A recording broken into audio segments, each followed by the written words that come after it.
First and foremost, if this is your first time seeing one of my videos, please understand that the format is not normally as long as what you see down below. This will hopefully be the exception, not the rule. I learned a lot of time management from this video, as well as how much I ramble. So I should have broken the video up, made multiple videos out of this video instead of trying to do it all as one big video. In the future, that's how we'll do things, unless there's like some big epic project where I'm working on like a diorama or something. In that case, those videos will be longer just because there's more to cover and there's more to do, and I don't want those tutorials just being like 400 videos long. So without further ado, enough of me, enough of my rambling, let's get on to the video. First and foremost, I want this base to be usable for either modern setting, a Warhammer 40K, possibly Age of Sigmar, steampunk type environment. So if you're going to be adding bits from your bit box, one of the things to keep in mind is to try to keep this as flat as possible. So as you can see here, I'm pushing quite hard against the surface of the foam to try to leave an impression, and what that does is that allows me to know where exactly to cut with a knife to remove a layer of the foam in order to mount that as flush as possible. Now is the time to do any kind of pipe work that you may want to have coming from this, or leading just across the base or anything like that. But as you can see here, that's about as flush as we're gonna get it. So this is a good point to set that aside.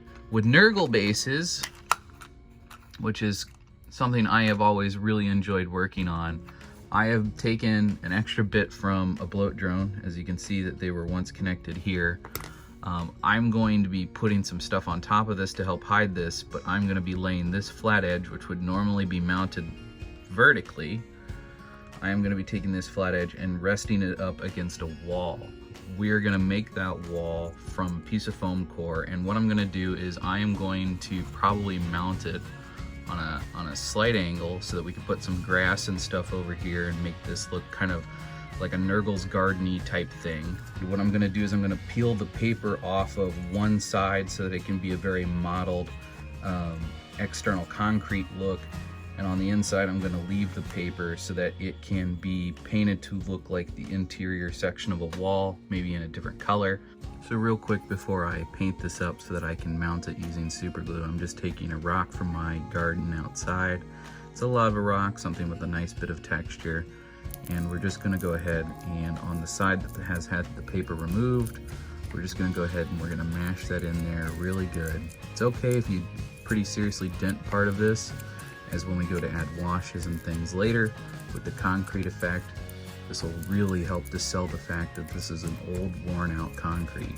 So let's go ahead and I'm going to use a Mod Podge mixture to seal the foam so that when we use spray paints and things to paint it later, it's not just going to dissolve. I'm going to build up a little something over here to make it look like the pipes go down into the ground. And what we're going to be doing with that is I'm going to be using a bit of tissue paper and a bit of paper towel. We're going to be using a mixture of model glue, plastic model glue, and sprue, so I don't spill super glue everywhere, and sprue melted down. So this is just regular old hobby glue. This started as Tamiya extra thin cement, and I've added sprue to it, and you can see it kind of thickens up a bit, but we're going to end up with this paste. And what this paste is going to allow us to do is we're going to be able to apply it to the paper, and then once the paper dries, you can carve it with a knife the same way you can with the plastic, and we should be able to actually get it to shape to this base a significant amount better than what we would normally be able to otherwise. So this is the over-the-top monstrosity where you just mix products and materials from your bits box. The I-beams are styrene from Evergreen. Got a bit of paper towel in there. We use some of those oranges that I have. Those are going to represent some kind of either Nurgle egg sac looking thing. We'll figure it out when we go to paint it. But this is just everything before we prime it. As you can see here, even with just the plain black bomb coat with Mod Podge, this is already starting to look very concrete. And there's still plenty of space for a model to stand here. And this is more or less a base that I would use for like a showpiece, whereas with this model, or with this base, you can put any kind of model on here. It doesn't really affect the base size. And then I've decided to use these bases to show off the green stuff world, which we are gonna paint to look like stone. I am probably not gonna talk much during painting, as this is not really necessarily a painting tutorial, but I just wanted to show you guys what you can do when you really start to mix products. So you can have something simple like a roller. You can take it a step farther with something like this. And once you get more competent and a bit more under your belt and you feel more comfortable, you can really start putting your commanders on something crazy like this. Or if you're just modeling for the sake of your display case, you may decide you want to go all the way to this level, and that's fine. As you can see, so at this point, I just kind of put a basic base tone down on some of this stuff to get it ready for painting. And at this point in the roller bases, the green stuff world bases, I am getting ready to apply the first layer of concrete color paints. This is done with a very heavy overbrushing. The paint is more watery than what I would normally use, but that's because in this stage I don't mind if it gets in the cracks and the crevices. However, I do want to retain some of that original color, which is why you can see me kind of wiping away with my finger. A lot of times when I don't want complete coverage, you'll see that I use my finger for stuff like that. Starting with the terracotta brown color to just kind of lay out the base tones and then moving right along. We don't have to get everything, but we do want to make sure we get all of this dirt texture. Anything that we want to be dirt can stay dirt. And anything that is going to end up a different color, we can just stay away from that. It's fine if you get a little bleed over, if you go on to some other things, that's fine. We're just wanting to mark out all these dark brown base tones. We can go nice and easy, and we're just doing some environmental work. It's fine if it's a little splotchy. It'll give it more of a realistic dirt effect. That's absolutely okay. And we are going to hit this with a brown wash at some point here, but for now, I think this is good. So I'm using a little bit of that original brown and a little bit of our cream color that I'm going to use for the stone. And we've just created a almost dryad bark brown, and we're just going to do a little bit of stippling in a dry brush like fashion. You see how I'm dabbing at it but then dragging across the surface. Using a light gray color, I am dry brushing these round bases. Now with this same light gray color, you could apply this to the Nurgle base and just do a slight dry brushing across the brown surface to kind of give the illusion that there's some pebbles and rocks maybe mixed in with all of that dirt. It's one thing to roll a stamp all the way across the surface, but when we start layering other things such as Sterling and Agrellan mud, we end up with a much more realistic look. So we're gonna do a jump cut, and I'm gonna come back in and we're gonna work exclusively with these roller bases, and I'm gonna show you how I go in and I modify them with very minimal effort to get a very nice look. One of the weird things about working with Agrellan Earth is it kind of works counterintuitive to everything we know about model making and model painting. Normally you don't really want to goop on the paint. However, with this paint you do. See, the thicker you apply it, the thicker the chunks that will crack up. And basically by getting bigger cracks, you can create different effects. Really small cracks work really well for riverbeds. Really large ones, in my opinion, work really well for magical effects. So depending on what you want, you may want to go heavier or lighter with what you're applying. In my case, I am going a little heavier on one side and a little lighter so that the cracks go from small to large in a singular direction. However, you may just want to kind of experiment around for yourself and figure out what works well for you. For this last large round base, I won't be using the Agrellan Earth. I'm just going to be using the Sterling mud on its own. As you can see, there's not really a lot of space left around the outside, so I felt like just sticking to one product worked best in this case, but use your own discretion. So I want to unify all the colors we've got going on this base by adding a relatively dark brown wash. I will stay away from the darker brown sections. However, if I do this, I'm going to lose a lot of the whites and creams that I've done building up all these highlights on these roller bases. So what we're going to do is we're going to go in and we're going to edge highlighting in specific places. As you'll see, I'll really only add them to one side versus adding them to both sides, and in some places I'll change the direction at which I apply the edge highlighting, as I feel as though these runes were created through magical means. So what you can see me doing here is I'm unifying the colors of the base. Right now we have a bunch of different colors on the base, and I'm just going to unify them with a brown wash. This is Agrax Earthshade by Games Workshop, and it's a really nice brown wash, or at least from what I've used so far. It's one of my favorites, and I'm just going to focus that, like I said, on the lighter areas. I'm going to stay away from that dark brown, and I'm just going to use this as a way to blend that dark brown color into the rest of the base and unify all these colors. And you'll see that when this dries, you can still see all that edge highlighting through at the very end. It's very subtle, but it is there, and it does a lot of work for you, whether you realize it's there or not. And it just was good of us to have done that work in advance rather than to have to add it later. Again, we're going right up to the edge, but we're not going over the edge. I want to leave that darker color the way that it is. All right, we're back. We're going to be kind of doing the object source lighting here. I'm not really going to describe how I'm doing it. I'm just going to do it off camera and then bring it back. And the reason for that is I'm actually doing a YouTube tutorial using the Marines back here and a few other models that I've collected for object source lighting. So I don't want to show that on camera yet because that tutorial is coming. But for now, we're just going to take this one and we're going to use Blood for the Blood God. You could use Tamiya Clear Red, any clear red paint product. There's a lot of different products out there that people use for blood effects, but I really like Blood for the Blood God. Games Workshop was onto something when they made this product, and you want to do your best. Oop, bump the camera.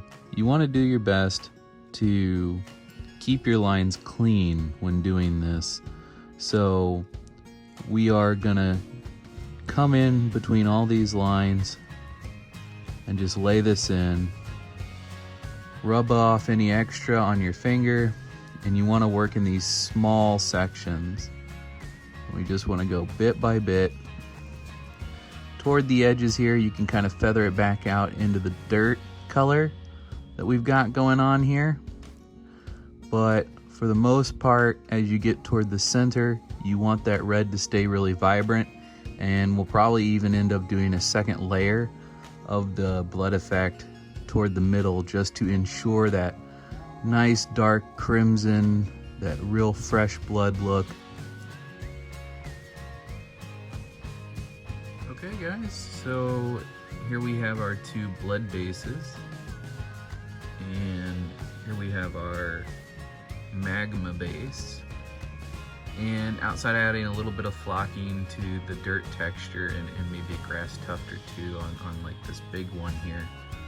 These are pretty much done at this point, so you won't see these again until the end of the video when we show all the bases off when everything's done, but obviously don't forget to add a black rim around the edge of the base. But yeah, that's where we're gonna leave these three, and then we're gonna move on to the other two. What I'm going to be doing is the full square is going to get painted in a cream white color. Specifically for me, I will be using Deepkin Flesh. And the reason I'm using this kind of a gray white is so that if there is white on the miniature that is mounted to this, it will not take away from the white on the miniature. I try not to use pure whites on basing if I can avoid it. If it's a snow base, then that's usually fine. It usually attracts to the miniature. But because this is going to just be a general use base, on one of these two sides, we will be using a corn red, which is just a really nice dark red, and we're going to be using Cantor blue on the other. And then we are going to apply an Agrax Earthshade wash across the whole surface. So I'll just do a couple of these squares real quick so you guys can get an idea of what that's going to look like, and then we'll do a jump cut to a point where I have things a bit more done, just so that you guys don't have to sit here and watch me paint this entire thing.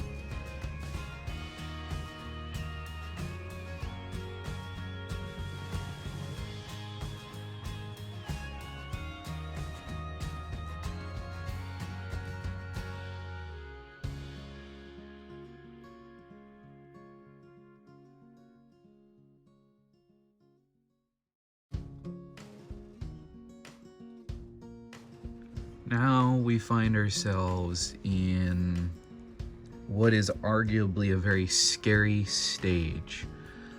At this point, you need to decide, based on whatever colors you've used to base coat, do you want the grout to stay that color? Me personally, I am going to be using the Apothecary White and kind of washing on top of it to get a mix of browns and gray, as though the mortar has started to break free. On top of that, we need to go in with anything that should be metal and paint it to be metal, or whatever color you would like. This pipe I want to look like cabling, so I'll probably paint it black or yellow. And you know, any rust effects like the main circular part here, again with these cogs. The most important stage, which this again is the scary part, putting a wash across the entire surface. Now I will be blotching a mixture of Agrax Earthshade, which is a brown wash, and Seraphim Sepia, which is a yellow wash, across the surface to give a mottled effect. The reason this is scary is because until you begin the cleanup phase, you're gonna just think, oh my god, what the hell have I done? It's gonna look bad. And you have to go on faith that it's gonna work good. So if you're a bit scared, you can skip this step and just go to doing all the final detail work. That is absolutely fine. This is a perfectly good looking base the way that it is now. So we are kind of at a curing phase at the moment for the effects that are on here. Now currently this is just Seraphim Sepia, which is a yellow wash, and an Agrax Earthshade, which is a brown wash. And what we want to do is we want to take the 3 original colors and do some very light edge highlighting. This doesn't need to be perfect. There can be spots where there's no edge highlighting, where there's a little too much edge highlighting. The more inconsistent that this is, the better it's going to look. And we can mix a little bit of this tan color, the Deepkin Flesh, into both the blue and the red to make a slightly brighter variant to also add to the weathering. And what this is going to do is this is going to look like nicks, scratches, scrapes, the tile starting to break down, things like that. So again, I'm going to go ahead and I'm going to start applying this because you don't need to sit here and watch me do this, and I'm going to cut back when it's done.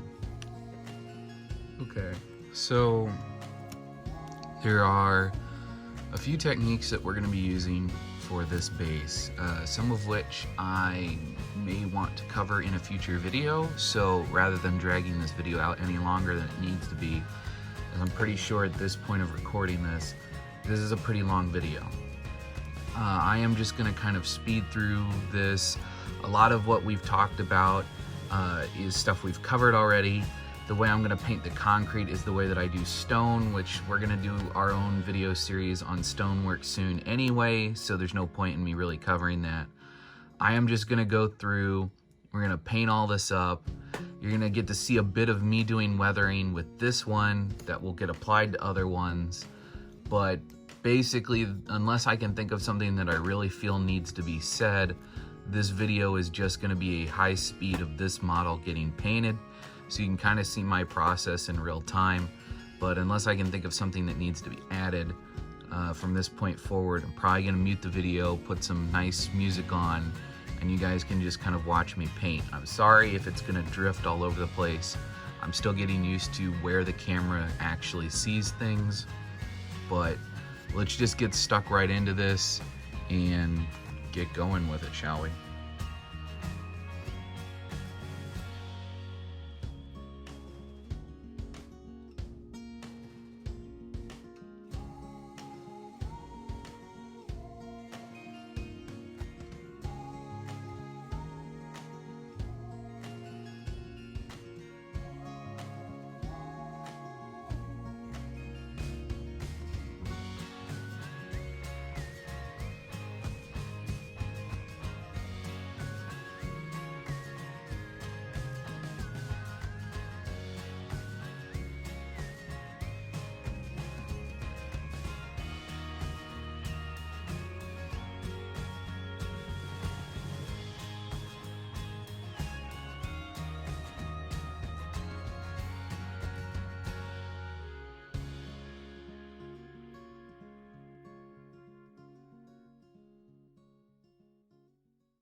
Okay, so there we are, all painted up. I'm not gonna take it any farther than this because then it becomes distracting.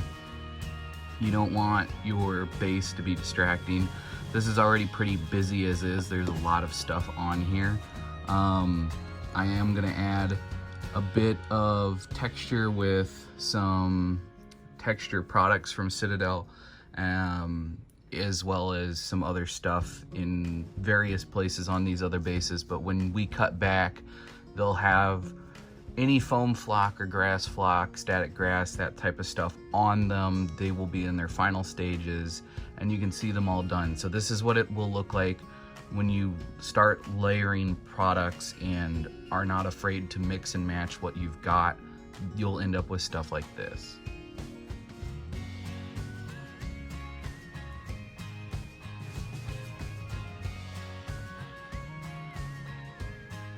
Here you go, guys. This gives us a good representation of the final product. Remember, don't be afraid to layer different products together. Don't be afraid to experiment. Don't be afraid to add things you've never added before. Again, with the square base here, this one is just a way over the top, everything added. This is more of a decorative display base for like a D&D miniature or something like that, or a showcase mini. That's why there's a little blank space there in the front. I plan on using this for some kind of apocalyptic miniature from probably Reaper Miniatures. These other three minis can be used for a lot of different things, from Blood Bowl to Kill Team to whatever. They're a really wide range of theming. With the tiled base here that is coming around, I wanted that to be able to fit into almost any setting, including Fallout, because I have some Fallout minis. So that's why we have the little poster there. We've got, you know, a generic tiley floor. I wanted something that's not going to necessarily date this or set this in a time period. You could use this for a lot of different things. But yeah, so I'll do a bit of a close-up of all of these, but this is ultimately what you can end up with very minimal effort and just kind of mishmashing things together.